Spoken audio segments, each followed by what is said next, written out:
Release ಆಗ್ತಾ ಇದೆ. ಒಂದು ಒಳ್ಳೆ ಸಿನಿಮಾ, ಸಸ್ಪೆನ್ಸ್ ಕ್ರೈಮ್ ಥ್ರಿಲ್ಲರ್. ಯಾವಾಗಲೂ ಹೇಳ್ತಾ ಇದ್ವಿ, ಪ್ರಪಂಚದಲ್ಲಿ ಒಬ್ಬ ಶಿಕ್ಷಕ ತಪ್ಪು ಮಾಡಬಾರ್ದು, ವಿದ್ಯಾರ್ಥಿ ಭವಿಷ್ಯ ಹಾಳಾಗುತ್ತೆ. ಒಬ್ಬ ಪೊಲೀಸ್ ತಪ್ಪು ಮಾಡಿದ್ರೆ ಜನಗಳ ಭವಿಷ್ಯ ಹಾಳಾಗುತ್ತೆ ನಾನು ನಂಬಿದ್ದೆ. ಸೊ ಈ ಸಿನಿಮಾ ಪೊಲೀಸ್ ಎಷ್ಟು ಇಂಪಾರ್ಟೆಂಟಾಗಿ ಡ್ಯೂಟಿ ಮಾಡಬೇಕು ಅಂತ ಭಾಳ ಚೆನ್ನಾಗಿ ತೋರಿಸಿದ್ದಾರೆ. ಒಂದ್ಸಲ ಆಲ್ಮೋಸ್ಟ್ ನನ್ನ ಸಿನಿಮಾ ಟೀಮ್ನ ಪ್ರತಿಯೊಬ್ಬರು ಇದ್ದಾರೆ ಇದರಲ್ಲಿ. ನನ್ನ ಅತ್ಯಂತ ಆಪ್ತರಾದ ಶ್ರೀಧರ್ ಸರ್ ತುಂಬ ಪವರ್ಫುಲ್ ಪಾತ್ರ ಮಾಡಿದ್ದಾರೆ, ಖುಷಿ ಆಯಿತು. ಆ್ಯಂಡ್ ನಮ್ಮ ಸಿನಿಮಾದಲ್ಲೂ ನೋಡಿ ಕೃಷ್ಣ ತುಂಬ ಪವರ್ಫುಲ್ ಪಾತ್ರ ಮಾಡಿದ್ದಾರೆ, ಅಭಿನಂದನೆಗಳು. ಎಲ್ಲರೂ ಅಷ್ಟೇ, Sobhraj sir, enter team almost ಅರ್ಧ ಟೀಮ್ ಇಲ್ಲೇ ಇದೆ. ಆ್ಯಂಡ್ ಒಂದು ಸೆಕೆಂಡ್ ಒಳ್ಳೇದಾಗಲಿ. ವಿಶೇಷ ಇದೆ, 6ನೇ ತಾರೀಕು ರಿಲೀಸ್ ಆಗ್ತಾ ಇದೆ, ಮಿಸ್ ಮಾಡಿದ ಥಿಯೇಟ್ರ್ ಬಂದು ನೋಡಿ. ಒಂದು ಕ್ರೈಮ್ ಥ್ರಿಲ್ಲರ್ ಸಿನಿಮಾ. ಈ ತಿಂಗಳು ಭಾಳ ಸಿನಿಮಾ ಮುಂದೆ ಹೋಗ್ತಾ ಇದೆ. ಈಗ ಒಳ್ಳೆ ಸಿನಿಮಾ ತಿಂಗಳು ಶುಭಾರಂಭ ಒಳ್ಳೆ ಸಿನಿಮಾ ಮುಖ ಆಗಿದೆ. March 6 okay. ಹೋಳಿ ಯಾವತ್ತು ಗೊತ್ತಲ್ವಾ? ಓಕೆ, ನಾಳಿದ್ದು ರಿಲೀಸು. ಇವತ್ತು ಹೋಳಿ ಎಲ್ಲ ಮುಗಿಸ್ಕೊಂಡು ನಾಳೆ ಸ್ನಾನಗಿನ ಮಾಡ್ಕೊಂಡು ನಾಳೆಗೆ ಬಂದು ಸಿನಿಮಾ ನೋಡಿ. ಮಿಸ್ ಮಾಡಿದೆ ನೋಡಿ. ಅದಾದ್ಮೇಲೆ ನಮ್ಮದು ಬರ್ತಾ ಇತ್ತು ಮಾರ್ಚ್ 19ನೇ ತಾರೀಕು ಫಸ್ಟ್ ನೈಟ್ ಬಿಡ್ತೇವೋ ಅದು ನೋಡಿ. ಇವ್ರದ್ದು ಹೆಂಗೆ ಇಂಪಾರ್ಟೆಂಟು, ನಮ್ಮದು ಇಂಪಾರ್ಟೆಂಟ್. ನಾನು ಅಷ್ಟೇ ಇಲ್ಲಿ ಟ್ಯಾಲೆಂಟೆಡು. ನಮ್ಮ ಸಿನಿಮಾನ ನೋಡಿ. Okay, thank you.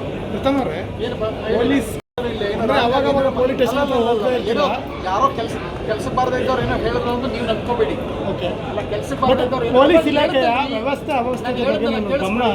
ಯಾರೋ ಕೆಲಸಕ್ಕೆ ಬಾರದೇ ಇದ್ದವ್ರು ಹೇಳಿದ್ರು ನೀವು ನಂಬ್ಕೋಬೇಡಿ ಅಂತ. ನೀವು ಎಚ್ಚರಿಕೆಯಿಂದ ಇರಬೇಕು. ನನ್ನ ಲೈಫಲ್ಲಿ ಇದುವರೆಗೂ ಒಂದು ಸಣ್ಣ ಕೇಸ್ ನಾನು ನೋಡೇ ಇಲ್ಲ ರೀ. ನೀವೇನ್ರಿ ಹೇಳ್ತೀರಾ ಹಂಗೆಲ್ಲ ಗೊತ್ತೋದ್ರಿ? ನಾನು ಯಾವಾಗಲೂ ಹೋಗಿದ್ದೀನಿ. ವಿಷಯ ಕೇಳಿ ಯಾವುದೇ ತೊಂದರೆ ಆದ್ರೂ ಹೋಗ್ತಾ ಇರ್ತೀರಾ, ಅಲ್ಲಿನ ವ್ಯವಸ್ಥೆ ಗಮನ ಹರಿಸಿರ್ತೀರಾ. ಇಲ್ಲಿ ರಿಯಾಲಿಟಿ ತೋರಿಸಿದ್ದಾರೆ. ಆಯ್ತು, ಪಾಪ ತೋರಿಸಿರ್ತಾರೆ. ಒಳ್ಳೇದಾಗಲಿ, ಒಳ್ಳೆ ಪ್ರಯತ್ನ. ಅವರು ದೇವರಾಜ್ ಸರ್ ಇದ್ದಾರೆ, ನನ್ನ ಇಷ್ಟವಾದ ಆಕ್ಟ್ರು. ಪೊಲೀಸ್ ಡಿಪಾರ್ಟ್ಮೆಂಟ್ ಒಂದು ಸೆಕೆಂಡ್ ಆಲ್ ದಿ ಬೆಸ್ಟ್. ಎರಡನೇದು ಒಂದು ನೆನ್ಪಿಟ್ಕೊಳ್ಳಿ, ಯಾವಾಗಲೂ ಹೋದವರೆಲ್ಲರೂ ಕೆಟ್ಟವರು ಅಂತಲ್ಲ. ನಾನು ಇಚ್ಛಾಶಕ್ತಿಯಿಂದ ಪ್ರಾರ್ಥನೆ ಮಾಡಿದೆ. ನಾನು ಒಂದು ಸಲ ನನ್ನ ಲೈಫಲ್ಲಿ ನಾನು ಯಾರಿಗೂ ತಪ್ಪು ಮಾಡಿಲ್ಲ. ಯಾರು ವಿಚಾರ ನನಗೆ ಯಾರೇ ಅನ್ಯಾಯ ಮಾಡಿದ್ರು ಹಾಳಾಗೋಗ್ಲಿ. ಈ ಸಿನಿಮಾನೂ ಹೆಚ್ಚು ಕಡಿಮೆ ಹಂಗೇನೆ. ನನಗೆ ಅನ್ಯಾಯ ಮಾಡಿದ್ರು ಒಂದೇ ವಾರಕ್ಕೆ ವಾಪಸ್ ಅವ್ರು ಇಬ್ಬರು ಪುಣ್ಯಾತ್ಮರು ಒಳಗೋದ್ರು, ಅಮ್ಮ ಮತ್ತಿದ್ದು. ನನಗೆ ಯಾರು ತೊಂದರೆ ಮಾಡಿದ್ರು, ಮಾಡಿದಿನ ಆಕ್ಸಿಡೆಂಟ್ ಮಾಡಿದವರು ಒಂದು ಆಕ್ಸಿಡೆಂಟ್ ಮಾಡಿ 1.5 ಲಕ್ಷ ದಂಡ ಕಟ್ಕೊಟ್ರು.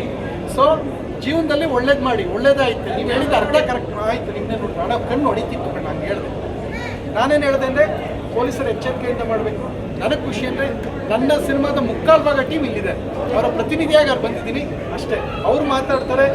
ನಾನು ಹೋಗಿದ್ದು ನನಗೆ ಬೇಜಾರಾಗಿತ್ತು ಅಂತ ಹೋಗಿದ್ದೆ. ನಾನು ಯಾರ ಮೇಲೂ ಬೇಸರ ಮಾಡ್ಕೊಂಡು ನನಗೇನಾಗಿತ್ತು ಅವಾಗ ಹೋಗಿದ್ದೆ ಅಷ್ಟೇ. ಥ್ಯಾಂಕ್ ಯು, ಧನ್ಯವಾದ. ಒಳ್ಳೆದಾಗಿ ನಿರ್ದೇಶಕ. Thank you.